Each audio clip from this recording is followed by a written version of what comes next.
bulwagan.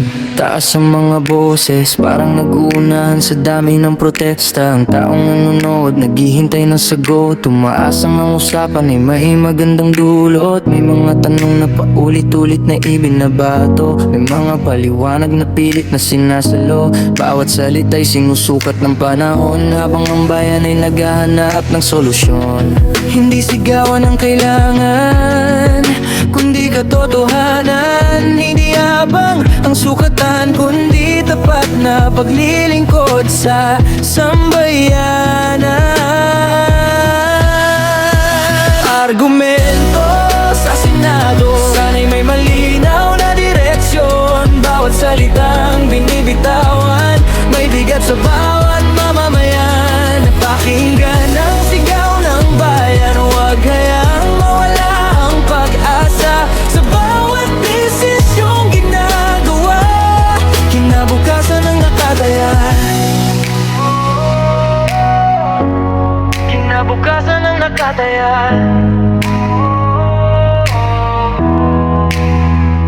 Maraming mata ang nakatingin, umaasang may magandang maririnig. Hindi lang palakpakan o batikos, kundi mga hagbang na may tunay na kilos.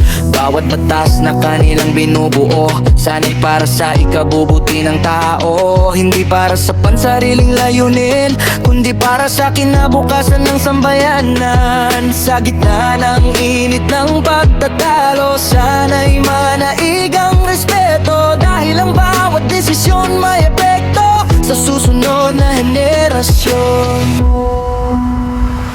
Argumento sa Senado, sana'y may malinaw na direksyon. Bawat salitang binibitawan, may bigat sa bawat mamamayan. Pakinggan ang sigaw ng bayan, huwag hayaang mawala ang pag-asa sa bawat desisyong ginagawa. Kinabukasan ang nakataya, hindi kalaban ng magkakaibang pananaw, kung ang layunin ay kabutihan ng bawat isa. Mas mahalaga ang pagkakaisa kaysa sa init ng pagtatalo. Kapag katotohanan ng pinairal, mas matibay ang tiwala ng sambayanan.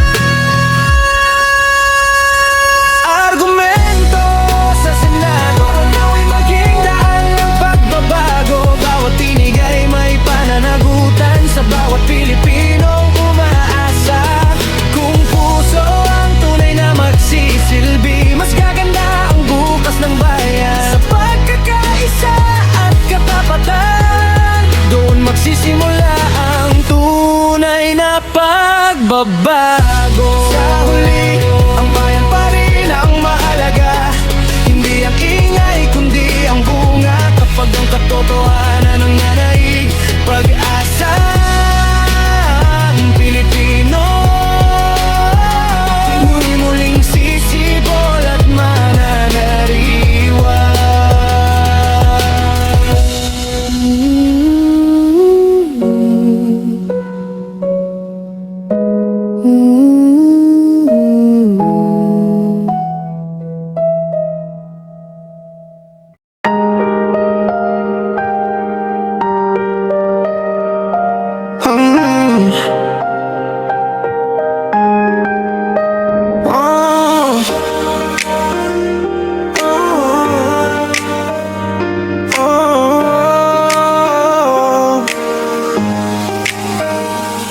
Hindi ito ang tablado para sa yabangan, serbisyo ang dahilan ng bawat panunungkulan. Bawat minuto'y mahalaga sa bayan, kaya sana'y unahin ang kapakanan. Maraming mata ang tahimik na nakatingin, umaasa na may magandang maririnig. Hindi sa lakas ng boses na susukat ang galing, kundi sa gawa at tapat na hangarin. Kapag salita'y may paggalang, mas madaling marinig ang katotohanan. Kapag puso'y para sa sambayanan, mas ulad ang ating kinabukasan.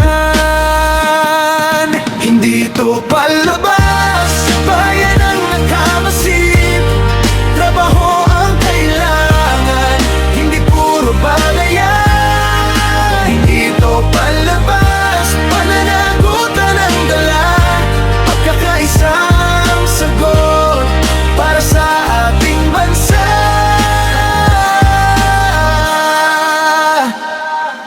Sa bawat pangakong binibitawan, naway may kasamang tunay na aksyon. Hindi sapat ang maiingay na usapan kung walang bunga para sa mamamayan. Ang magsasakay patuloy na nagsisikap, manggagaway walang sawang naghahanap. Kabataan na may pangarap na inaabot, umaasang bukas ay mas magiging maayos. Ang kapangyarihan ay hindi pala muti, ito'y tiwalang dapat ingatan palagi. Bawat pasya'y may epekto sa lahat, kaya timbangin ang bawat hakbang. Hindi ito palabas, bayan ang nakamasid. Trabaho ang kailangan, hindi puro bangayan. Hindi ito palabas, pananagutan ang dala. Pagkakaisa ang sagot para sa ating bansa. Magkaiba naman panganaw at paniniwala, maaaring mag-usap ng may paggalang. Kapag isang layunin ang inuuna, mas madaling maabot ang pagbabago. Hindi kailangang may manalo sa sigawan, kung ang tagumpay ay para sa sambayanan. Sa bawat desisyon at bawat hakbang, naway kapakanan ng bayan ang laging dahilan. Hindi ito palabas, pag-asa ng bayan ang nakataya. Hindi ito laban ng mga pangalan, kundi laban para sa kinabukasan. Trabaho ang kailangan, hindi puro bangayan. Serbisyo ang tunay na sukatan para sa mahal nating bayan. Kapag nagkaisa ang layunin, mas maliwanag ang darating. Ang bayan ang unang isipin, doon nagsisimula ang tunay na paglilingkod.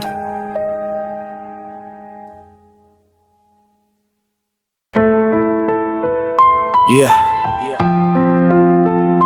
Kapag natapos na mahit na usapan, may pagbabago sa kinabukasan. Dahil sa bawat pusong nagmamahal sa bayan, ang tunay na panalo ay ang sambayanan. Kapag tapos na ang mainit na usapan, may pagbabago ba sa kinabukasan? Kung walang solusyon ang naging bunga, sino nga ba ang tunay na panalo? Bawat salitang puno ng pangako, sana'y sama ng tapat na serbisyo. Hindi sapat ang matapang na tinig, kung ang bayan ay wala ring marinig. Ang bawat oras ay mahalaga, hindi dapat sayangin sa pagtatalo. Mas kailangan ng malinaw na plano na magbibigay ng pag-asa sa tao. Kanino ang panalo kung bayan ang talo? Mas mahalaga ang gawa kaysa sa sigawan. Kanino ang panalo kung pangarap ang nawawala? Kung hirap ng tao'y hindi nababawasan. Ano ang saysay ng walang katapusang bangunan? Mas kailangan ng pagkakaisa at mga batas na may malasakit. Kapag serbisyo ang inuuna, lahat ay may pag-asang sumika. Bawat pamilyang umaasa, may pangarap na gustong makamtan. Trabaho, edukasyon at kabuhayan, iyan ang tunay na kailangan. Hindi kulay ang dapat pag-awayan, kundi paraan upang umunlad ng bayan. Kapag puso ang siyang pinairal, mas maraming buhay ang mababago. Makinig sa hinaing ng masa, bawat tinig ay may halaga. Ang tunay na lider ay marunong maglingkod ng may dangal at paggalang. Kanino ang panalo kung bayan ng talo? Mas mahalaga ang gawa kaysa sa sigawan. Kung bawang pangako'y tutuparin, mas maliwanag ang bukas na darating kapag sama-sama.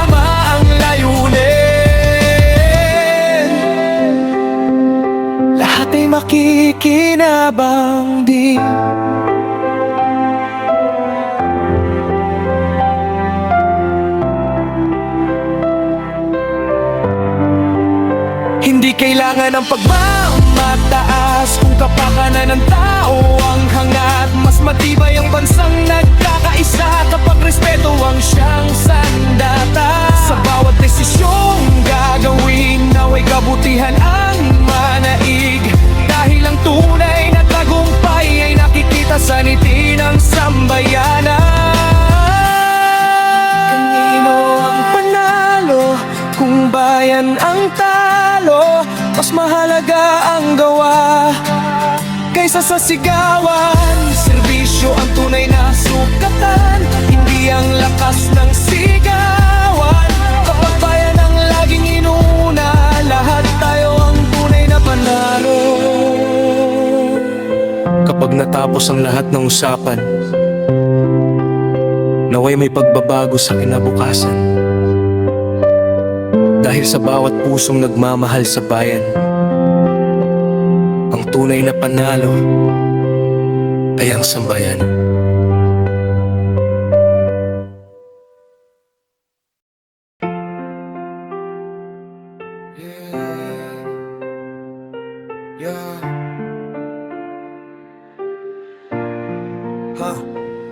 Sa bawat gabit may pag-asang mabuo, mga batas na tunay na para sa tao.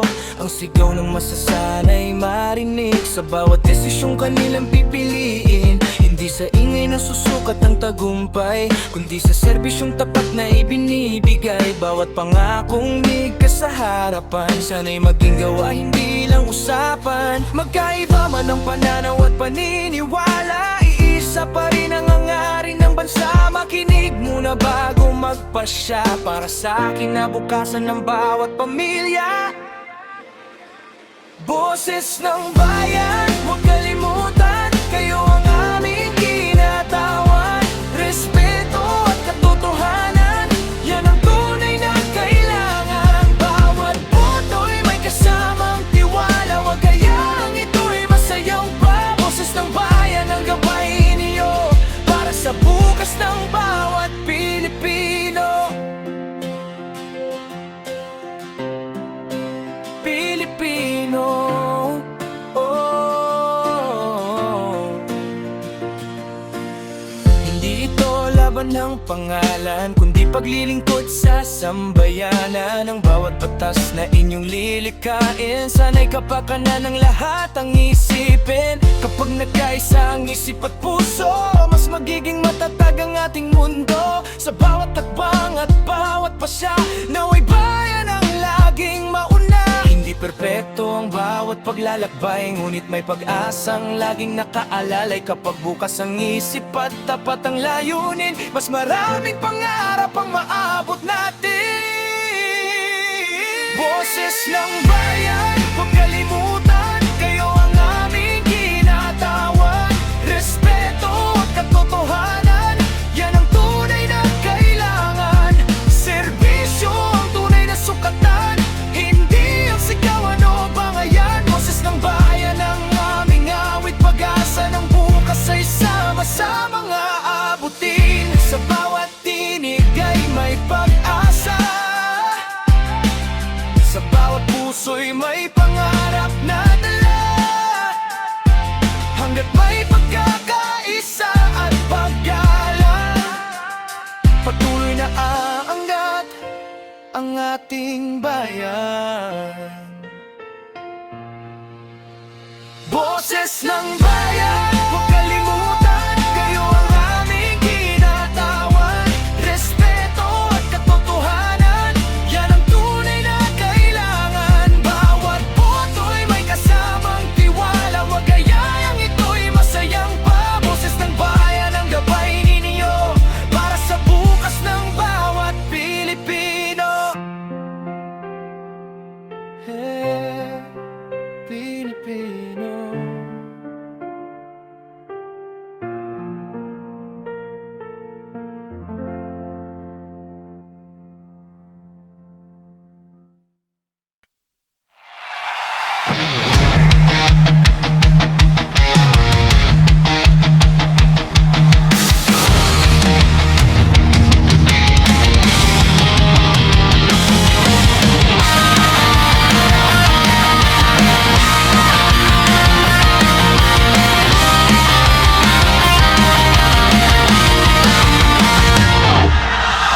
Pagod na sa bangayan, sa paulit-ulit na sigawan. Ang gusto lang ng mamamayan ay maayos na kinabukasan. Sa bawat araw na lumilipas, pag-asa'y pilit na hinahanap. Sa hirap ng buhay na dinaranas, sana'y may liwanag na magbukas.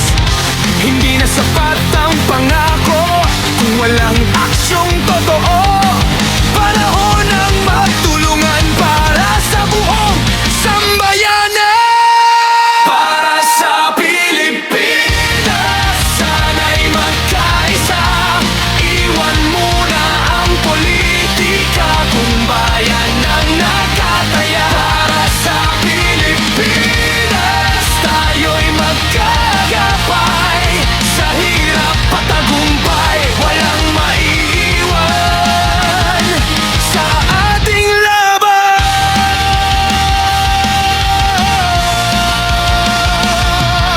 Marami pang problemang dapat harapin. Korupsyon at kahirapan ay sugpuin. Hindi dapat puro sisihan, kundi sama-samang solusyon. Kabataan ay bigyan ng pagkakataon. Edukasyon ay gawing sandigan. Trabaho at hanap buhay, sana'y maabot ng bawat mamamayan. Kapag puso ang nanguna, mas lalakas ang pag-asa. Hindi kulayang ng malaga, kundi pagmamahal sa bansa. Para sa Pilipinas, sana'y magkaisa. Iwan muna ang politika kung bayan ang nakataya. Para sa Pilipinas, tayo'y magkagabay. Sa hirap patagumpay, walang maiiwan sa ating laban.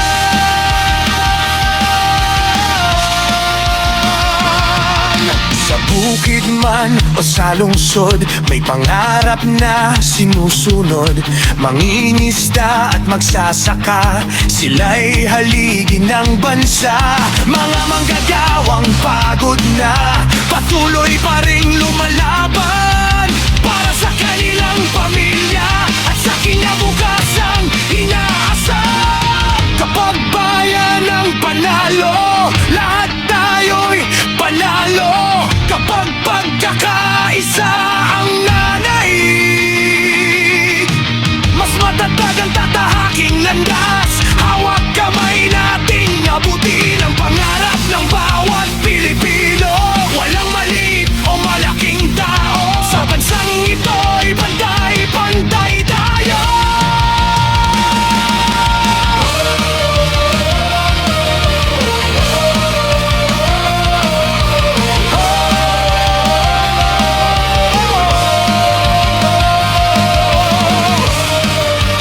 Para sa bayan,